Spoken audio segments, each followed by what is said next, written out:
Cool Air by H.P. Lovecraft. You ask me to explain why I am afraid of a draught of cool air, why I shiver more than others upon entering a cold room, and seem nauseated and repelled when the chill of evening creeps through the heat of a mild autumn day. There are those who say I respond to cold as others do to a bad odor, and I am the last to deny the impression. What I will do is to relate the most horrible circumstance I ever encountered, and leave it to you to judge whether or not this forms a suitable explanation of my peculiarity. It is a mistake to fancy that horror is associated inextricably with darkness, silence, and solitude.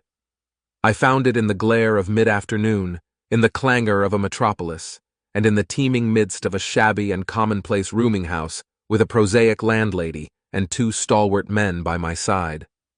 In the spring of 1923, I had secured some dreary and unprofitable magazine work in the city of New York, and being unable to pay any substantial rent, began drifting from one cheap boarding establishment to another in search of a room which might combine the qualities of decent cleanliness, endurable furnishings, and very reasonable price.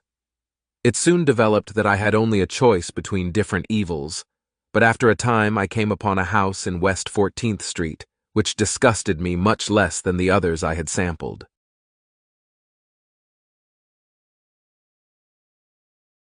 The place was a 4-story mansion of brownstone, dating apparently from the late 40s, and fitted with woodwork and marble, whose stained and sullied splendor argued a descent from high levels of tasteful opulence. In the rooms, large and lofty, and decorated with impossible paper and ridiculously ornate stucco cornices, there lingered a depressing mustiness and hint of obscure cookery. But the floors were clean, the linen tolerably regular, and the hot water not too often cold or turned off, so that I came to regard it as at least a bearable place to hibernate till one might really live again. The landlady, a slatternly, almost bearded Spanish woman named Herrero, did not annoy me with gossip or with criticisms of the late-burning electric light in my third-floor front hall room, and my fellow lodgers were as quiet and uncommunicative as one might desire, being mostly Spaniards a little above the coarsest and crudest grade. Only the din of streetcars in the thoroughfare below proved a serious annoyance. I had been there about 3 weeks when the first odd incident occurred. One evening at about 8, I heard a spattering on the floor and became suddenly aware that I had been smelling the pungent odor of ammonia for some time. Looking about, I saw that the ceiling was wet and dripping, the soaking apparently proceeding from a corner on the side toward the street. Anxious to stop the matter at its source, I hastened to the basement to tell the landlady, and was assured by her that the trouble would quickly be set right. "Dr. Muñoz!" she cried as she rushed upstairs ahead of me. "He have spiel he's chemicals. He is too seek for doctor himself, seeker and seeker all the time, but he will not have no other for help. He is very queer in he's sickness. All day he take funny-smelling baths, and he cannot get excite or warm. All he's own housework he do. He's little room are full of bottles and machines, and he do not work as doctor. But he was great once. My father in Barcelona have hear of him, and only juiced now he feeks a arm of the plumber that get hurt of sudden. He never go out, only on roof, and my boy Esteban he bring him he's food and laundry and medicines and chemicals. My God, the sal ammoniac that man use for keep him cool." Mrs. Herrero disappeared up the staircase to the 4th floor, and I returned to my room. The ammonia ceased to drip, and as I cleaned up what had spilled and opened the window for air, I heard the landlady's heavy footsteps above me. Dr. Muñoz I had never heard, save for certain sounds as of some gasoline-driven mechanism, since his step was soft and gentle. I wondered for a moment what the strange affliction of this man might be, and whether his obstinate refusal of outside aid were not the result of a rather baseless eccentricity. There is, I reflected tritely, an infinite deal of pathos in the state of an eminent person who has come down in the world. I might never have known Dr. Muñoz had it not been for the heart attack that suddenly seized me one forenoon as I sat writing in my room. Physicians had told me of the danger of those spells, and I knew there was no time to be lost. So remembering what the landlady had said about the invalid's help of the injured workman, I dragged myself upstairs and knocked feebly at the door above mine. My knock was answered in good English by a curious voice some distance to the right, asking my name and business, and these things being stated, there came an opening of the door next to the one I had sought. A rush of cool air greeted me, and though the day was one of the hottest of late June, I shivered as I crossed the threshold into a large apartment whose rich and tasteful decorations surprised me in this nest of squalor and seediness. A folding couch now filled its diurnal role of sofa, and the mahogany furniture, sumptuous hangings, old paintings, and mellow bookshelves all bespoke a gentleman's study rather than a boarding-house bedroom.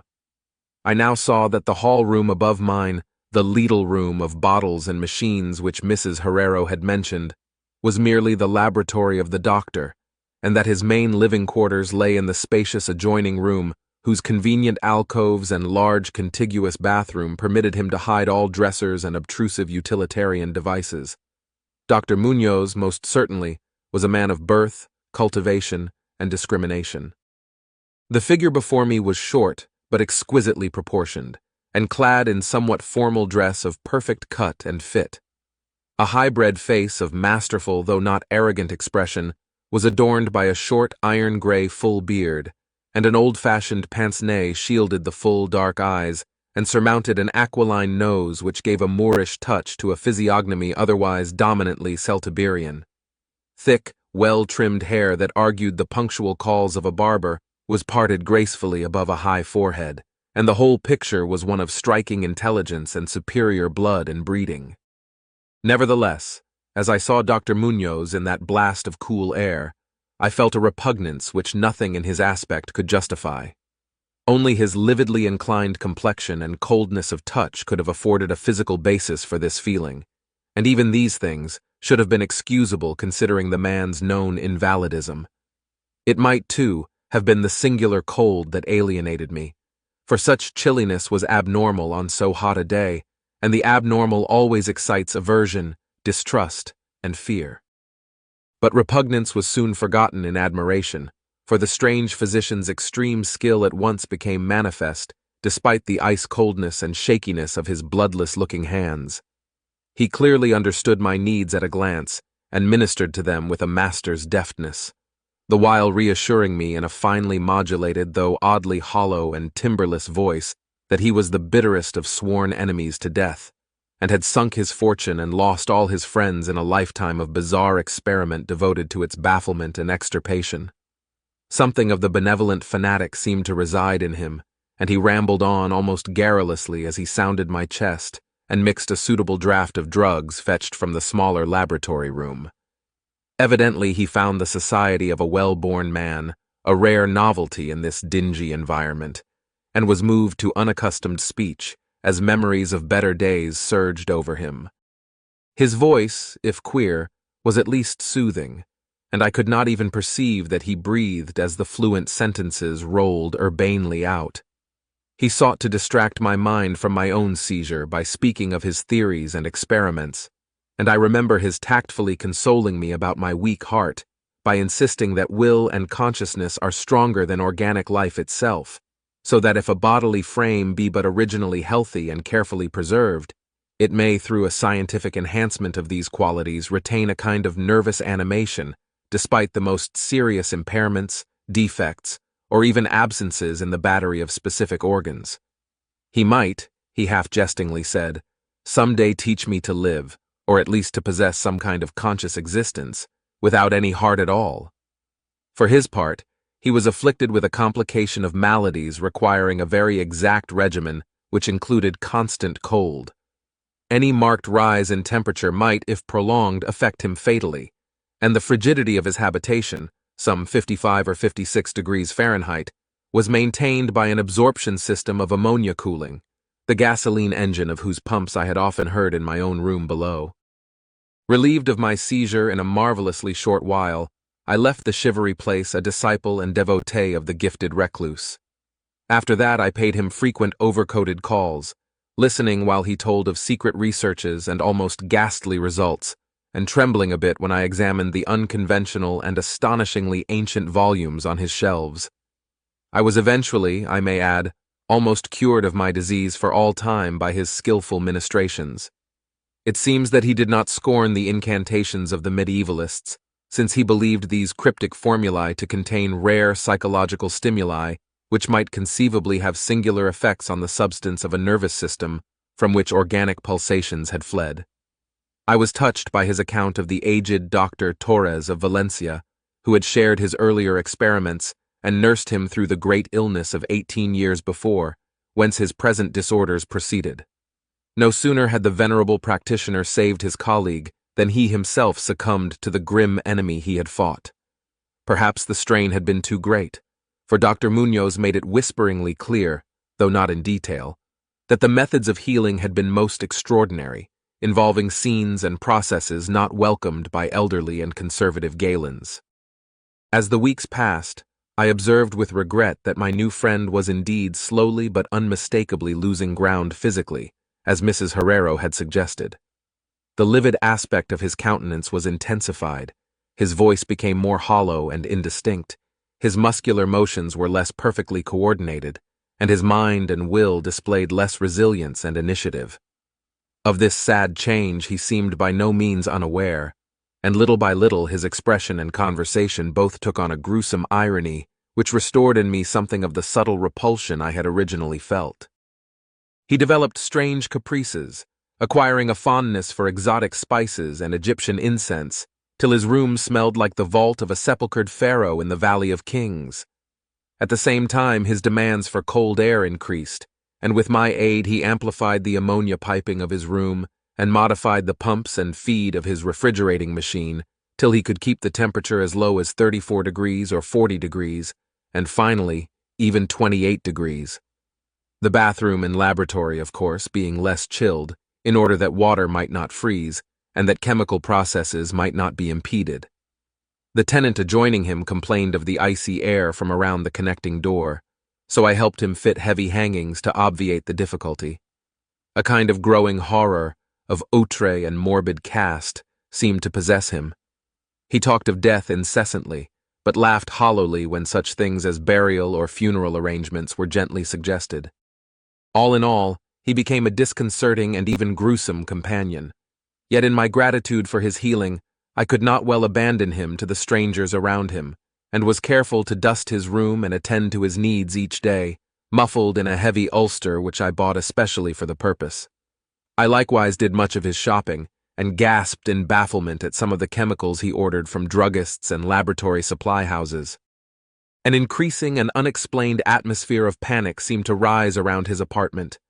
The whole house, as I have said, had a musty odor, but the smell in his room was worse, and in spite of all the spices and incense and the pungent chemicals of the now incessant baths which he insisted on taking unaided, I perceived that it must be connected with his ailment, and shuddered when I reflected on what that ailment might be. Mrs. Herrero crossed herself when she looked at him, and gave him up unreservedly to me, not even letting her son Esteban continue to run errands for him. When I suggested other physicians, the sufferer would fly into as much of a rage as he seemed to dare to entertain. He evidently feared the physical effect of violent emotion, yet his will and driving force waxed rather than waned, and he refused to be confined to his bed. The lassitude of his earlier ill days gave place to a return of his fiery purpose, so that he seemed about to hurl defiance at the death demon even as that ancient enemy seized him. The pretense of eating, always curiously like a formality with him, he virtually abandoned, and mental power alone appeared to keep him from total collapse. He acquired a habit of writing long documents of some sort, which he carefully sealed and filled with injunctions that I transmit them after his death to certain persons whom he named, for the most part lettered East Indians, but including a once celebrated French physician now generally thought dead, and about whom the most inconceivable things had been whispered. As it happened, I burned all these papers undelivered and unopened. His aspect and voice became utterly frightful, and his presence almost unbearable. One September day, an unexpected glimpse of him induced an epileptic fit in a man who had come to repair his electric desk lamp, a fit for which he prescribed effectively whilst keeping himself well out of sight. That man, oddly enough, had been through the terrors of the Great War without having incurred any fright so thorough. Then, in the middle of October, The horror of horrors came with stupefying suddenness. One night about 11, the pump of the refrigerating machine broke down, so that within 3 hours the process of ammonia cooling became impossible.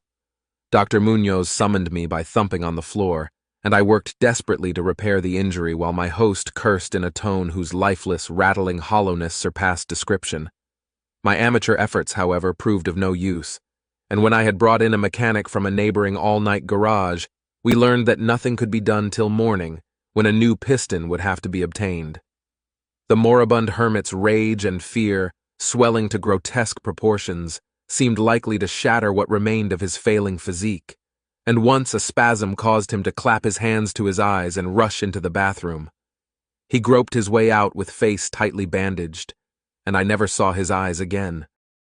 The frigidity of the apartment was now sensibly diminishing, and at about 5 a.m. the doctor retired to the bathroom, commanding me to keep him supplied with all the ice I could obtain at all-night drugstores and cafeterias.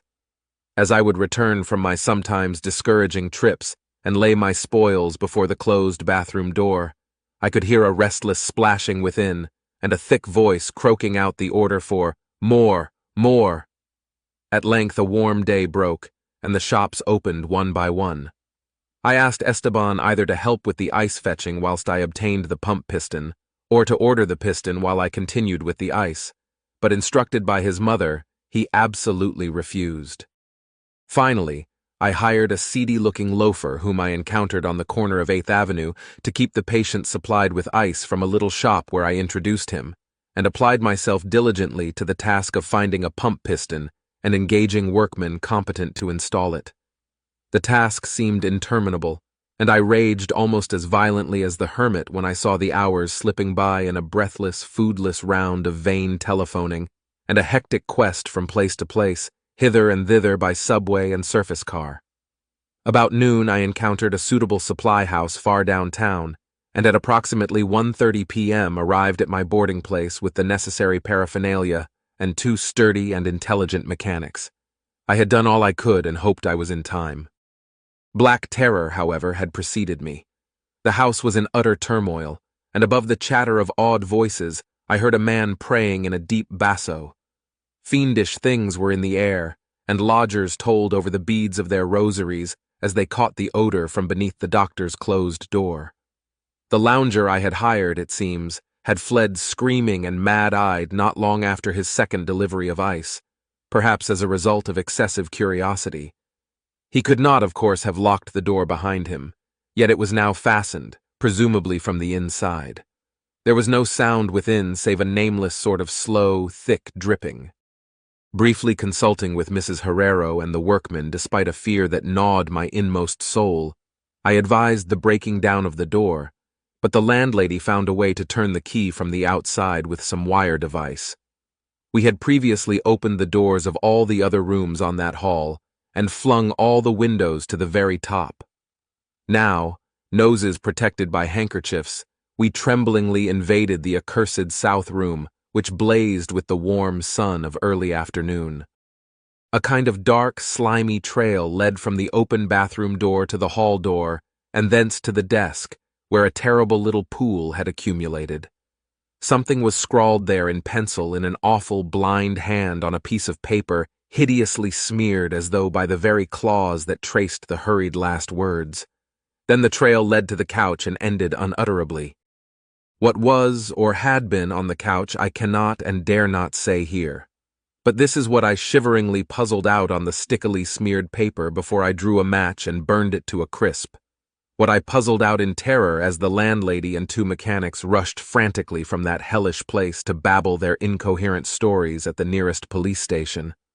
The nauseous words seemed well-nigh incredible in that yellow sunlight, with the clatter of cars and motor trucks ascending clamorously from crowded 14th Street. Yet I confess that I believed them then. Whether I believe them now, I honestly do not know. There are things about which it is better not to speculate, and all that I can say is that I hate the smell of ammonia and grow faint at a draught of unusually cool air. "The end," ran that noisome scrawl, "is here. No more ice. The man looked and ran away. Warmer every minute, and the tissues can't last. I fancy, you know, What I said about the will and the nerves and the preserved body after the organs ceased to work.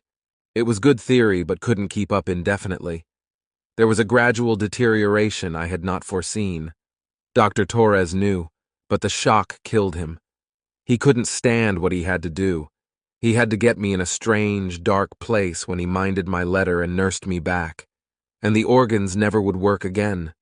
It had to be done my way, artificial preservation, for you see, I died that time 18 years ago.